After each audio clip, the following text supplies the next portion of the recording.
Hi friends, అందరికీ నమస్కారం. Welcome to my channel. Friends, ఈరోజు నేను మీకు గుత్తి వంకాయ కూర ఎలా తయారు చేసుకోవాలో చూపించబోతున్నాను. ఈ గుత్తి వంకాయ రైస్లోకి కానీ, చపాతీలోకి కానీ, రోటీలోకి కానీ చాలా టేస్టీగా ఉంటుంది. ఇది ఎలా తయారు చేసుకోవాలో చూద్దాం. ముందుగా మనం ఈ విధంగా చిన్న చిన్న వంకాయల్ని తీసుకొని పక్కన పెట్టుకోవాలి. తర్వాత దీనికి ఫస్ట్ పౌడర్ని ప్రిపేర్ చేసుకోవాలి కాబట్టి ఒక బాండ్లీ పెట్టుకొని దానిలోనికి 1 కప్పు పల్లీల్ని వేసి వీటిని ఫ్రై చేసుకొని వేగిన తర్వాత ఒక ప్లేట్లోనికి తీసుకొని పక్కన పెట్టేసుకొని అదే బాండ్లీలోనికి 1.5 టీ స్పూన్ మినప్పప్పు, 1.5 టీ స్పూన్ శనగపప్పు, 1.5 టీ స్పూన్ ధనియాలు, ఒక 1/2 టీ స్పూన్ జీలకర్ర వేసుకొని వీటన్నింటినీ బాగా కలర్ మారే వరకు వేయించుకొని వేగిన తర్వాత వీటిని కూడా మనం ఒక ప్లేట్లో తీసుకొని పక్కన పెట్టుకోవాలి. తర్వాత అదే బాండ్లీలోనికి మనం కొద్దిగా చెక్క మొగ్గ తీసుకుంటున్నాను. సో వీటితో పాటే కొద్దిగా రాతి పువ్వు, ఇది లేకపోయినా పర్వాలేదు. సో ఈ 3 వేసుకున్న తర్వాత దీనికి కొద్దిగా ఆయిల్ యాడ్ చేసుకొని వీటిని ఫ్రై చేసుకోవాలి.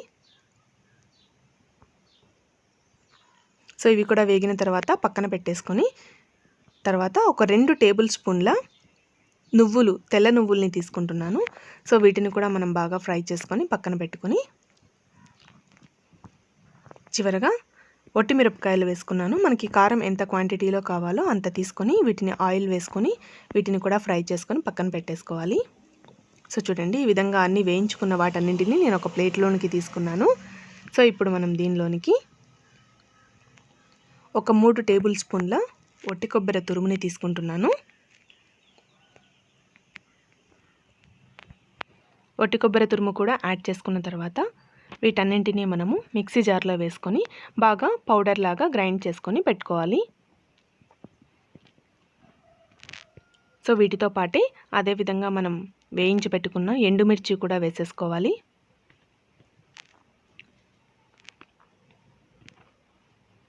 అలాగే ఈ పౌడర్కి రుచికి సరిపడినంత ఉప్పును కూడా యాడ్ చేసుకోవాలి. యాడ్ చేసుకున్న తర్వాత దీన్ని అంతటిని పౌడర్ లాగా చేసేసుకుని సో చూసారు కదా, ఈ విధంగా పౌడర్ లాగా చేసుకున్న తర్వాత దీన్ని మనం ఇంకొక బౌల్లోనికి తీసుకొని పక్కన పెట్టేసుకోవాలి. సో ఈ విధంగా మనము గుత్తి వంకాయ కూరకి స్టఫింగ్కి కావాల్సినటువంటి పౌడర్ని ఫస్ట్ ప్రిపేర్ చేసేసుకోవాలి. తర్వాత వంకాయల్ని తీసుకొని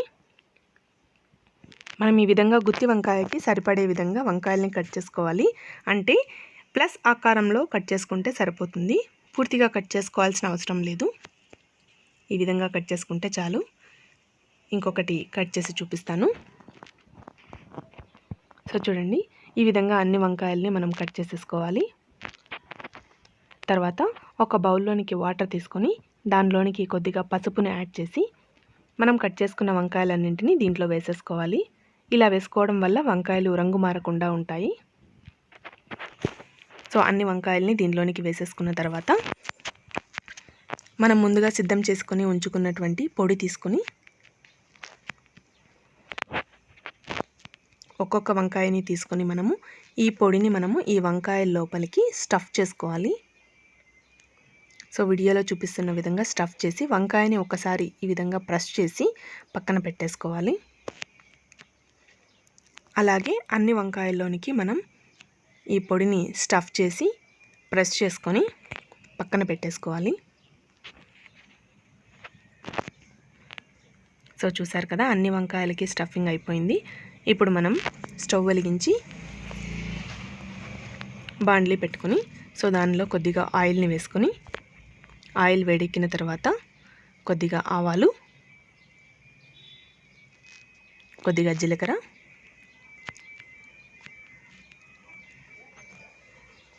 కొద్దిగా శనగపప్పు, కరివేపాకు ఇవన్నీ వేసుకున్న తర్వాత ఒకసారి దీన్ని బాగా కలుపుకొని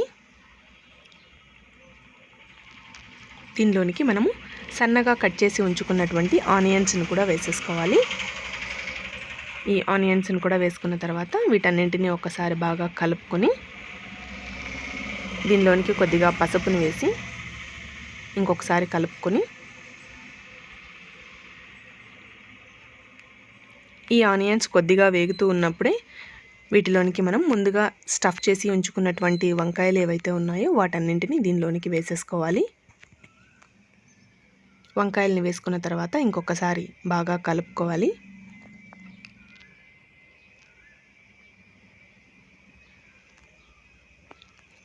కలుపుకున్న తర్వాత మనం దీనిలోనికి కొద్దిగా వాటర్ని యాడ్ చేసుకోవాలి. వాటర్ని యాడ్ చేయడం వల్ల వంకాయ బాగా ఉడికి మెత్తబడుతుంది కాబట్టి వాటర్ని యాడ్ చేసుకొని, సో చూస్తున్నారు కదా, ఈ విధంగా ఉడకడం వల్ల వంకాయ తొందరగా మెత్తబడిపోతుంది. సో అందుకనే మనము మధ్య మధ్యలో దీని మీద మూత పెట్టుకుంటూ ఈ విధంగా ఉడికించుకుంటూ ఉండాలి.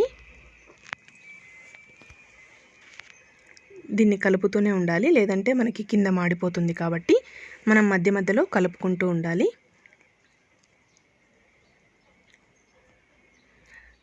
మనం వాటర్ వేసాం కాబట్టి వంకాయల్లో ఉన్న స్టఫింగ్ అంతా బయటికి వచ్చి గ్రేవీ వస్తుంది.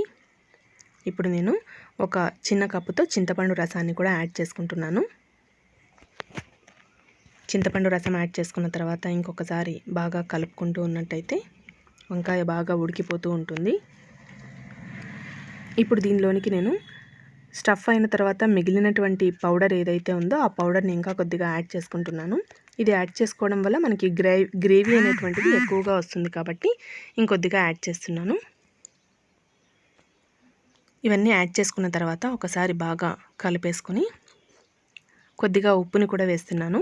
మనం పౌడర్లో వేసుకున్నాము, ఇంకొద్దిగా తక్కువ అయినట్టయితే ఇప్పుడు మనం వేసేసుకొని ఒకసారి కలిపేసుకోవాలి. సో ఇప్పుడు కూడా కొద్దిగా వాటర్ని యాడ్ చేసుకొని మళ్ళీ కలుపుకుంటూ ఉండాలి.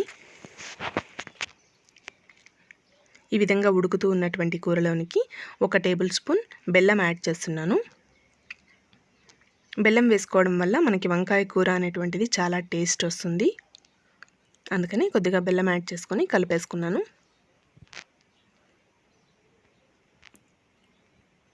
సో చూస్తున్నారు కదా, ఈ విధంగా బాగా ఉడికిపోతూ ఉంది. ఆయిల్ మొత్తం పైకి వచ్చినట్టయితే మనకి వంకాయ మొత్తం మెత్తబడిపోయినట్టు. సో ఈ విధంగా మెత్తబడిపోయినటువంటి వంకాయ కూరలోనికి కొద్దిగా కొత్తిమీరని యాడ్ చేసుకొని బాగా కలిపేసుకోవాలి. మనం వాటర్ కూడా వేసుకున్నాం కాబట్టి మనకి బాగా గ్రేవీ లాగా వచ్చేసింది కాబట్టి దీన్ని ఒకసారి చూద్దాం.